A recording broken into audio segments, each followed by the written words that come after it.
Super TET की बेहतरीन तैयारी करने के लिए सब्सक्राइब करें हमारा channel exam dose. Hello friends, once again welcome back to your YouTube channel exam dose. यहाँ पे देखिए, आपको इंग्लिश की प्रैक्टिस तो मैं ऑलरेडी कुछ दिन से करा रही हूँ। लर्निंग नीड पे इसलिए नहीं हो रहा है क्योंकि लर्निंग नीड पे लर्नर्स ज़्यादा संस्कृत के हैं, तो उनके लिए ये वीडियो कहीं ना कहीं इंग्लिश वाला यूजलेस रहता है फिलहाल यूपी टेट के लिए। तो इस वजह से उन्हें बॉदर नहीं किया जाए और यहाँ पे हम अपना इंग्लिश का कंटिन्यू कर रहे हैं। तो चलिए, आज भी हम कुछ क्वेश्चंस देखेंगे, विद एक्सप्लेनेशन देखेंगे। और आज ये लास्ट डे है जब मैं एक्सप्लेन कर रही हूँ, क्योंकि कल से मैं आपका टेस्ट लूँगी। एंड यस, कल से हम मॉक टेस्ट देखेंगे जहाँ पे बिना कुछ एक्सप्लेन किए मैं आपसे क्वेश्चंस पूछूंगी और आपको आंसर्स देने होंगे। और आपको ये पता इससे चलेगा कि हाँ, हम एग्ज़ाम में कितना कर पाएंगे, क्योंकि एग्ज़ाम में तो हर सब कुछ आपको खुद ही से करना है। हालांकि यहाँ पे मैं क्वेश्चन आपको थोड़ा सा एक्सप्लेन किया करूँगी, बट ज़्यादा नहीं। तो चलिए स्टार्ट करते हैं। आज फिलहाल हम क्वेश्चन देखने वाले हैं, क्वेश्चंस। ओके, सो आज का फर्स्ट क्वेश्चन है, fill in the blanks with the help of appropriate determiner. तो यहाँ पे कौन सा डिटरमाइनर आएगा वो आपको बताना है। My neighbour is blank honest person, a and the any. So यहाँ पे एक दिन और मैंने बताया था कि ऑनेस्ट के साथ हमेशा एन लगता है, क्योंकि इसका जो प्रोनाउंसिएशन होता है वो आपका ऑ से आता है, ये एक स्वर है, इस वजह से यहाँ पे एन लगेगा, भले इसकी स्पेलिंग एच से स्टार्ट होती है। Choose the correct form of verb. यहाँ पे कौन सा फॉर्म आना चाहिए वर्ब का, या कौन सी एच वी हेल्पिंग वर्ब आनी चाहिए वो आपको बताना है।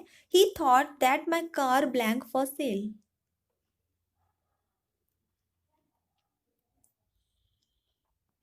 सो यहाँ पे जो करेक्ट आंसर होता है इस क्वेश्चन का वो होता है आपका option number b, my car. क्योंकि एक सिंगुलर चीज है तो इसके साथ क्या लगेगा, वॉज लगेगा। तो यहाँ पे ही थॉट, और क्योंकि पास्ट टेंस की बात है तो उसने सोचा कि मेरी कार जो है वो सेल के लिए थी। Select the correctly spelled word, यानी जिसकी स्पेलिंग सही, हारमोनियम की सही स्पेलिंग क्या होती है ये आपको बताना है। फटाफट से स्पेलिंग्स पढ़िए और सही आंसर गेस करिए।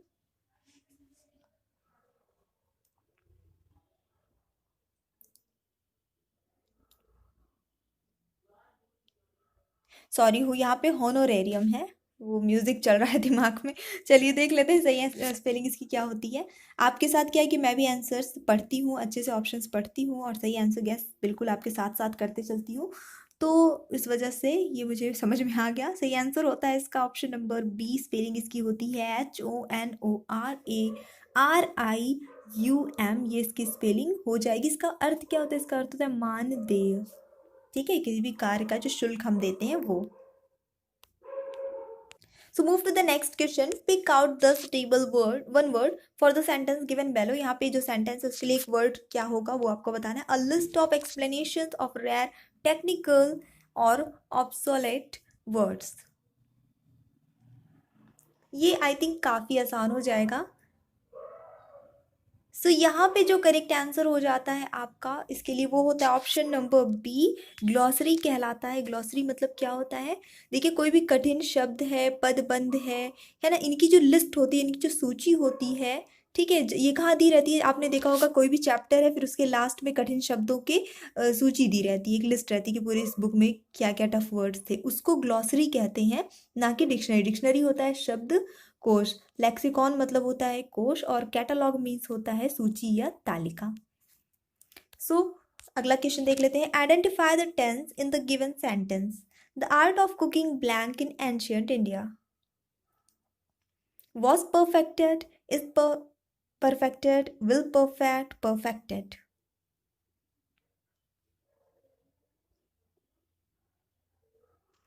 सो यहाँ पे जो करेक्ट आंसर हो जाता है इस क्वेश्चन के लिए वो होता है आपका option number A, was perfected. ये सेंटेंस होगा क्योंकि एंशियंट इंडिया की बात हुई है, ऑब्वियसली पास्ट टेंस की बात हो रही है, ठीक है, तो इसमें पास्ट टेंस का पैसिव वॉइस प्रयोग किया गया है, इसलिए यहाँ पे वॉज परफेक्टेड यूज होगा।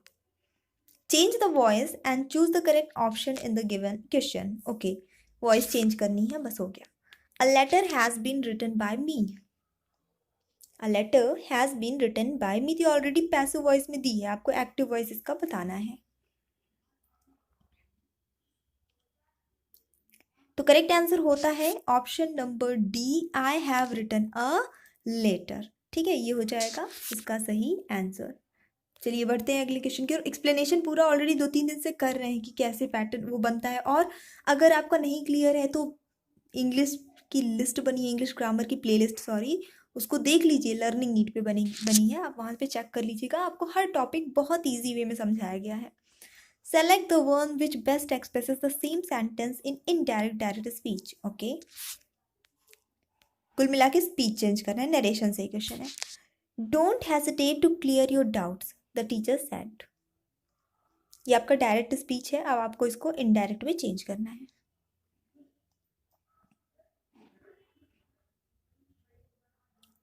सो यहाँ पे जो करेक्ट आंसर होगा वो होता है आपका option number b, the teacher ordered me not to hesitate in clearing my doubts.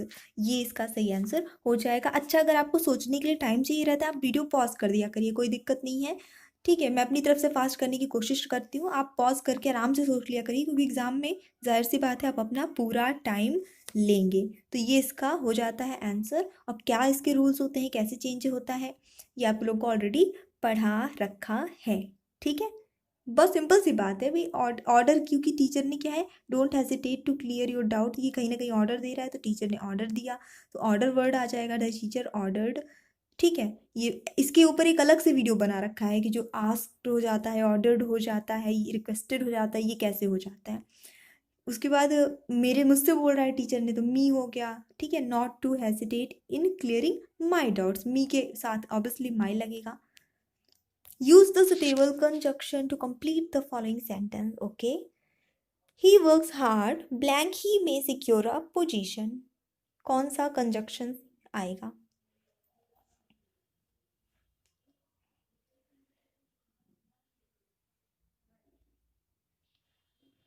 तो देखिए यहाँ पे आपका ऑप्शन नंबर ए के दोनों कंजक्शन यूज हो सकते हैं, या तो आप इन ऑर्डर दैट, यहाँ दैट होना चाहिए था, इन ऑर्डर दैट, या फिर आप सो दैट, ये दोनों ही यूज कर सकते हैं। He works hard so that he में सिक्योर अ पोजीशन, यानी कि वो कड़ी मेहनत करता है ताकि वो कोई पोजीशन प्राप्त कर सके, ठीक है।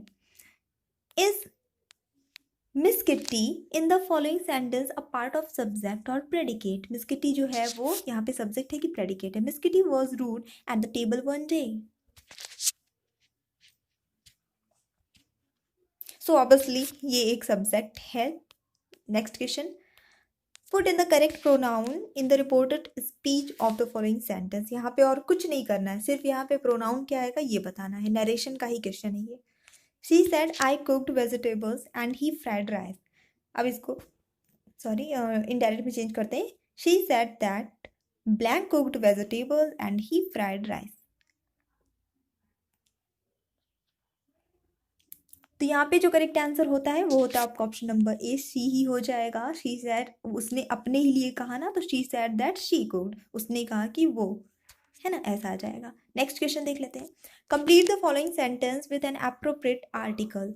यहाँ पे एक लाइन से आपको बताने हैं कि कौन से आर्टिकल का जो है क्रमशः एक ग्रुप आएगा। She is blank BA and her elder sister is blank MA of blank university.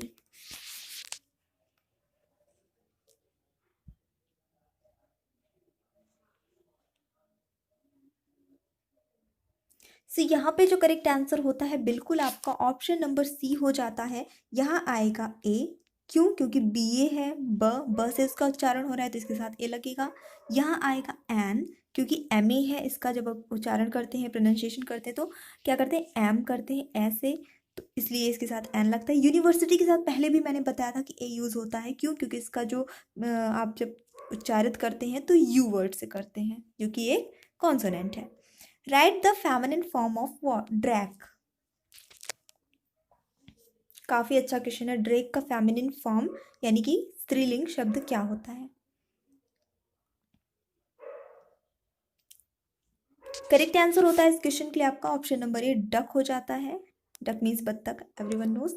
Complete the following sentence. Okay, his name has been a synonym blank evil. क्या आना चाहिए यहाँ पे?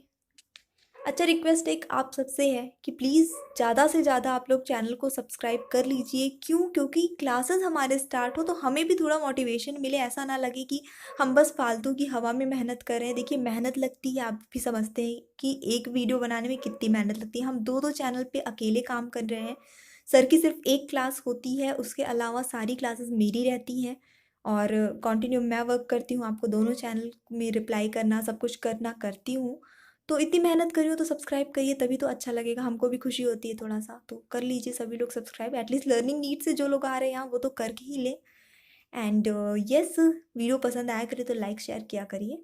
चलिए देख लेते हैं क्या होता है इसका करेक्ट आंसर। आपका ऑप्शन नंबर बी हो जाता है, 2 आ जाएगा यहाँ। His name has become a synonym to evil. यहाँ पे ये यूज़ होता है, हमेशा ध्यान रखना है।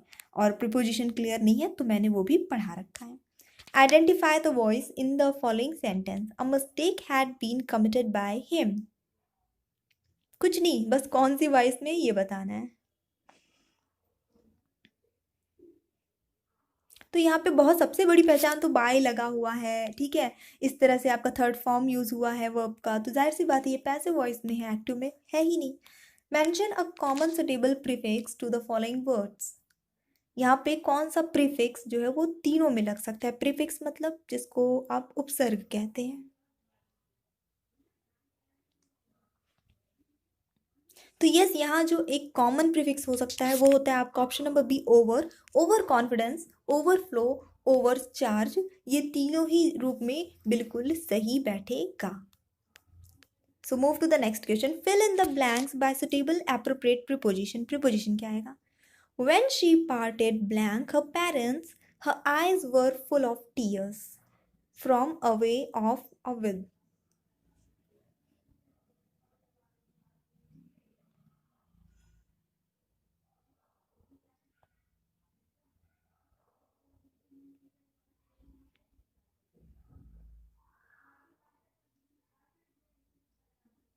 तो देखिए, यहाँ पे जो करेक्ट आंसर आपने अगर विद गेस किया है या आपने फ्रॉम गेस किया है तो दोनों ही अपनी जगह पे सही है, दोनों का यूज़ किया जा सकता है। क्योंकि पार्टेड फ्रॉम का मतलब भी यही होता है कि किसी से, पार्टेड फ्रॉम समबडी का मतलब क्या हो, किसी से दूर जाना। ठीक है, विद भी अगर आप यूज़ करते हैं, with her parents, parted with her parents, तो वो भी गलत नहीं है, वो भी सुटेबल ही माना जाता है। दोनों ही बेस्ट और सही माने जाते हैं। अब ये आप डिपेंड करता है कि आपका जो पीएनपी है वो क्या सही माने।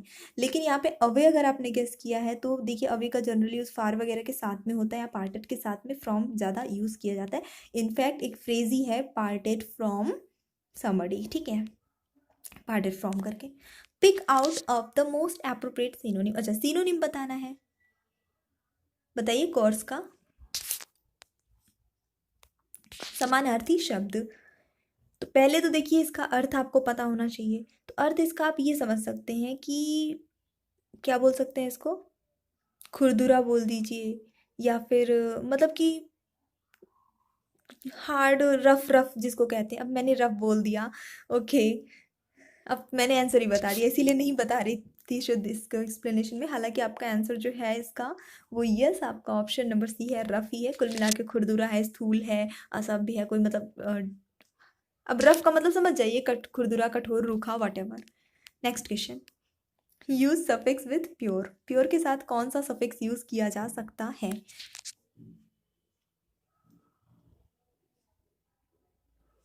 सबसे ज़्यादा यूज़ होने वाला, मतलब जो सबसे सुटेबल प्रीफिक्स है यहाँ पे, सॉरी सफिक्स है, वो है t y, that is purity बनता है इससे, प्योरिटी। और जब ये लगाते हैं तो इसकी स्पेलिंग में चेंजेस आ जाते हैं, PURITY, ये स्पेलिंग हो जाती है, ई हट जाता है। अब यहाँ पे देख लेते हैं कुछ नए पैटर्न क्वेश्चन जो कि आपके एग्जाम में अगर पैटर्न चेंज हुआ है होगा तो आएंगे। Find the error in the given sentence. If there is no error then your answer will be option number d. तो एक सेंटेंस दिया है, कुछ पार्ट में है, आपको बताना है किस में गलती है। किसी में गलती नहीं है तो डी वाला चूज करिएगा। Mohan leaped on the opportunity that came his वे।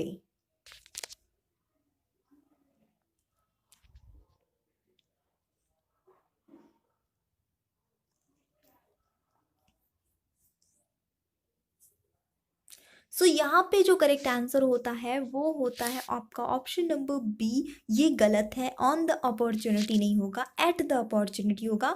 ये ऑलरेडी एक फ्रेज होता है, leaped at the opportunity.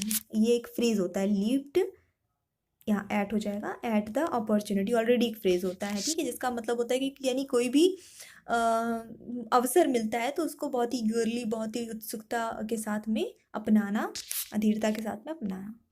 Improve the sentence with the help of given option. In the case no improvement, your answer will be D. तो यहाँ पे आपको बताना है कि सेंटेंस में अगर कोई मिस्टेक है तो कौन सा सही होगा। अगर ये सेंटेंस आपको सही लगता है तो आप डी चूज करिएगा। है ना कुछ अलग पैटर्न के क्वेश्चन आपके यूपी टेट के हिसाब से। That is it's name.